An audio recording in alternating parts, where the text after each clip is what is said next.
নমস্কার,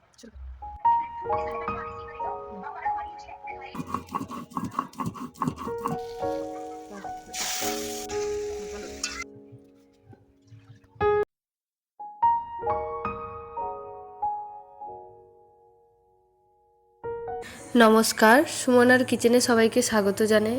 আজকে আবার একটা নতুন রেসিপি নিয়ে আপনাদের সামনে চলে এসেছি। নিশ্চয়ই বুঝতে পেরেছেন আজকে কি রান্না হবে। হ্যাঁ, এই খড়ের ছাতুগুলো আজকে রান্না হবে। আজকে মা বাড়িতে নেই, তাই আমি আর বোন মিলে রান্না করব এই খড়ের ছাতুগুলো। সকালবেলা এই ছাতুগুলো পাশের বাড়ির একজন ভাই এসে দিয়ে গেছে। ওদের বাড়িতে প্রচুর ছাতু হয়, তাই আজকে দিয়ে গেছে আমাদের রান্না করার জন্য। দু একজন ছাড়া প্রায় প্রত্যেকেরই ছাতু পছন্দ। আমার তো ছাতু খেতে বেশ ভালো লাগে। ছাতুর ভাজা কিংবা টক খেতে ভালো লাগে, কিন্তু কোনোদিন এই রান্নাটা আপনারা কি খেয়ে দেখেছেন? আজকে ছাতুটা একটু অন্যরকমভাবে রান্না করব। ছাতুর মধ্যে অনেক পোকা থাকতে পারে, তাই ছাতুকে ভালোভাবে দেখে নিতে হবে এবং রান্না করার আগে 3-4 বার ধুয়ে নিতে হবে। দেখুন কি সুন্দর লাগছে ছাতুগুলো, দেখতেও যেরকম সুন্দর তেমনি স্বাদেও বেশ ভরপুর হয়। খড় ছাতুগুলো বাছা হয়ে এসছে। এবার ছাতুর যে ডাঁটাগুলো সেগুলোও ভালো করে কেটে নেওয়া হবে। এই ডাঁটাগুলো কোনো দিন বাদ দেবেন না, এগুলো রান্না করলে তার সঙ্গে আরও বেশি ভালো লাগবে। এবার কেটে নেব একটা আলু ছাতু রান্না করার জন্য, যাতে পরিমাণটা বাড়ে। ছাতুগুলো দেখতে বেশি হলেও ধুয়ে দেওয়ার পর এবং রান্না করার পর একটুখানি হয়ে যায়, তাই একটা আলু দিয়ে দেব পরিমাণটা বেশি হওয়ার জন্য।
দেখো আমাদের মশলা বাটা প্রায় রেডি হয়ে আছে।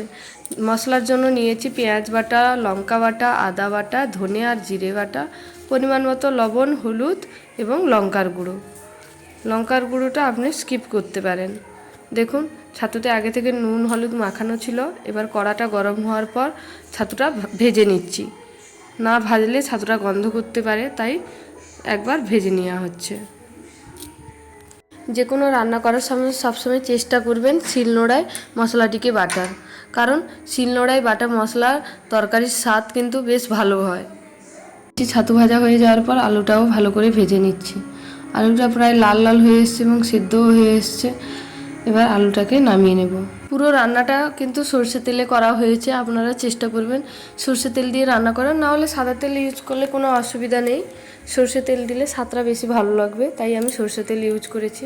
দেখুন তেল গরম হয়ে যাওয়ার পর একে একে সব মশলা দিয়ে দিলাম। পেঁয়াজটা দিয়ে দিয়েছি, পেঁয়াজ বাটা দিয়ে বেশ কিছুক্ষণ ভেজে নিয়ে তারপর দিয়ে দেবো আদা বাটা। মশলাটা কিন্তু ভালো করে কষিয়ে নিতে হবে। একে একে সব মশলা দিয়ে দেবো। পেঁয়াজ ভাজা হয়ে এসছে আমাদের, এবার দিয়ে দেবো আদা বাটা। আদা বাটা দেওয়ার পর ভালো করে কষিয়ে নিয়ে লঙ্কার বাটাটাও দিয়ে দেবো। পরিমাণ মতো লঙ্কার বাটা আমি এখানে ইউজ করেছি, সামান্য পরিমাণ লঙ্কার গুঁড়োও দিয়েছি। দেখতেই পাবেন লঙ্কার গুঁড়ো আমি দিয়েছি, তবে আপনারা চাইলে লঙ্কার গুঁড়োটা স্কিপ করতে পারেন। আমি এখানে একটু লঙ্কাটা বেশি দিয়েছি কারণ এই তরকারিটা একটু ঝাল ঝাল বেশি ভালো লাগে। দেখুন কথা বলতে বলতে প্রায় আমাদের মশলা কষা হয়ে এসছে। এবার দিয়ে দিলাম লঙ্কার গুঁড়ো এবং হলুদ গুঁড়ো, দিয়ে ভালো মতো কষিয়ে নিতে হবে। কষিয়ে নেওয়ার পর দিয়ে দিচ্ছি জিরে বাটা ও ধনে বাটা।